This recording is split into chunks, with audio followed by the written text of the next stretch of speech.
अगर आपने अभी तक स्ट्रेंजर थिंग नहीं देखा है तो मैं आपको सिर्फ इतना कहूँगा कि आप उसके सिर्फ स्टार्टिंग के 2 एपिसोड्स देखो और 2 एपिसोड्स के बाद अगर आपको मन हुआ तो आगे देखना और मन नहीं हुआ तो आप उस शो को वहीं पे छोड़ सकते हो। जब आप इस शो को देखने जाओगे तो आपको मैं पहले से बता देता हूँ कि आपको किस तरह के फील, किस तरह की वाइब महसूस होने होगी उस शो को देखकर, क्योंकि आपने इस शो की बहुत तारीफ़ सुन ली होगी। आपको इतना तो आपको पता ही होगा कि ये शो नेटफ्लिक्स का शो है और इतना हिट शो है। क्यों है इतना हिट ये आपको मैं इस वीडियो में बताता हूँ।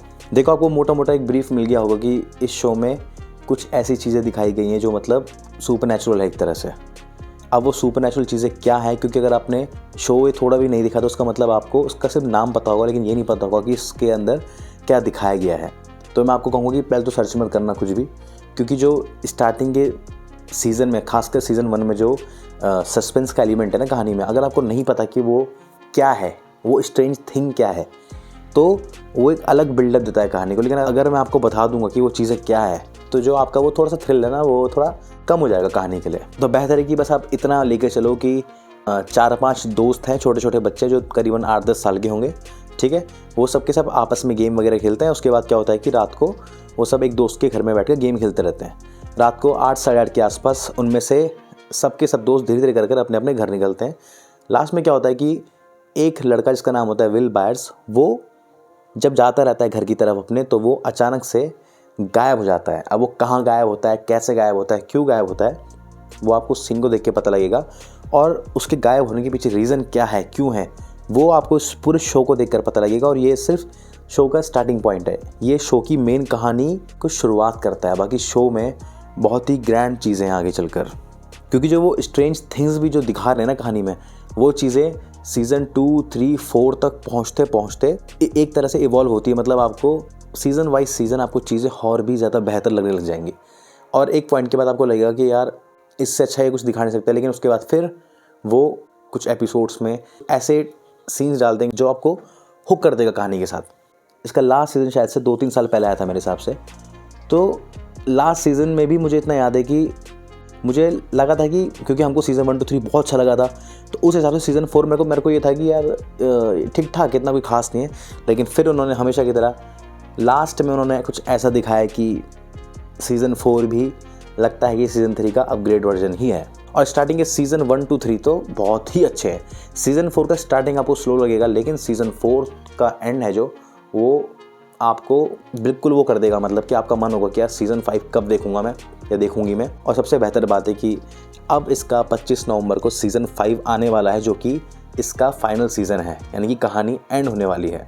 वो अलग बात है कि 25 नवंबर को उसका फर्स्ट पार्ट आएगा सीज़न 5 का। फिर शायद से क्रिसमस के दिन कुछ बचे कुछ एपिसोड्स आएंगे, लास्ट के 1-2, और न्यू ईयर के दिन शायद से फाइनल एपिसोड आएगा। मतलब मोटा मोटा ये कि लास्ट की जो हमारा लास्ट का मंथ है इस साल का, उसमें ये शो फाइनली ख़त्म हो जाएगा। और दोस्तों मैं आपको सच बोल रहा हूँ, इस शो को ख़त्म होने से पहले ऑन गोइंग देखने का मज़ा, क्योंकि देखो इस शो को आप लोग कभी ना कभी तो ज़रूर देखोगे।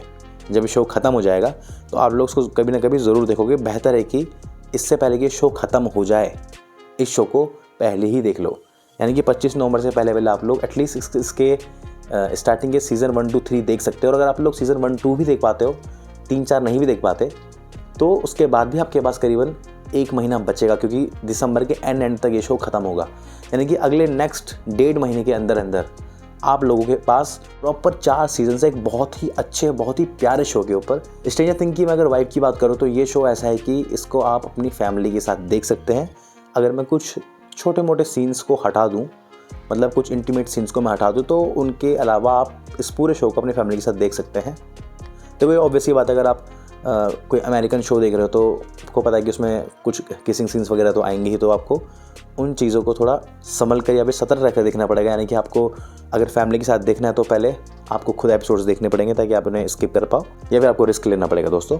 और इस शो की सबसे अच्छी बात यह है कि इस शो का जो जॉनरा है वो ऐसा जॉनरा है कि मतलब जिस इंसान को हॉरर पसंद होगा उसको भी ये शो अच्छा लगेगा, जो यंगस्टर्स हैं उनको भी ये शो अच्छा लगेगा, क्योंकि कहानी में कुछ कैरेक्टर्स यंगस्टर्स भी दिखा रखे हैं, तो वो भी उसको अपने से रिलेट कर सकते हैं। और अगर मैं बड़ी ऑडियंस की बात करूं, यानी कि थोड़ी मैच्योर ऑडियंस की, तो उनको भी ये शो अच्छा लगेगा, क्योंकि सबका अलग अलग एंगल है कहानी में।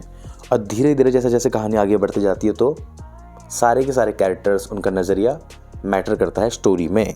मैंने इस शो को करीबन 2017-18 के आसपास देखा था। मुझे वो वाला जो फील था ना, जो वाइब थी, जो मैंने जब शो को पहली बार देखा था, तो वो वाइब मुझे आज भी याद है। मतलब हम शो के एग्जैक्ट फीलिंग को तो भूल जाते हैं, लेकिन हमें वो ओवरऑल वाइब याद रहती है अगर कोई बहुत ही अच्छा शो हमने देखा हो। तो स्ट्रेंजर थिंग वो नेटफ्लिक्स का ऐसा पहला शो था जिसके बाद से मुझे देखने के बाद ऐसा लगा था कि यार नेटफ्लिक्स, जिस शो में नेटफ्लिक्स का लोगो आएगा दैट मीन्स वो शो अच्छा हो गया होगा। वो अलग बात है कि कुछ 2-4 शोज़ के बाद वो मेरा वहम टूट गया था पूरी तरह से, लेकिन स्ट्रेंजर थिंग ने मुझे इतना हुक कर दिया था अपने अंदर कि मुझे लगा था कि यार नेटफ्लिक्स जो भी शोज़ बनाएगा वो बहुत ही अच्छे होंगे। जैसे कि स्ट्रेंजर थिंग हो गया, डार्क हो गया, बहुत सारे शोज़ हो गए ऐसे, अगर मैं कुछ बेकार शोज़ को छोड़ दूँ तो। इस शो में कहानी होती है हॉकिंस नाम के शहर के अंदर, जहाँ पे हम देखते हैं कि हमें 80s का समय दिखाया जा रहा है। 1983-84 के आसपास की कहानी है। और दोस्तों, जब आप इस शो को देखोगे तो आपको लगेगा कि यार आप भी उस हॉकिंस शहर के अंदर रह रहे हो। जैसे जैसे आपके करीबन 3-4 एपिसोड्स क्रॉस हो जाएंगे, हो सकता है कि आपको सेकंड थर्ड एपिसोड से लगने लगे या फिर 4-5 एपिसोड्स के बाद लगने लगे, लेकिन आपको डेफिनेटली अगर आप मूवीज़ शोज़ देखना पसंद करते हो तो आपको इसके 3-4 एपिसोड्स को देखने के बाद लगभग आपको लगने लगेगा कि आप भी उस दुनिया के अंदर रह रहे हो, आप भी उनमें से एक हो।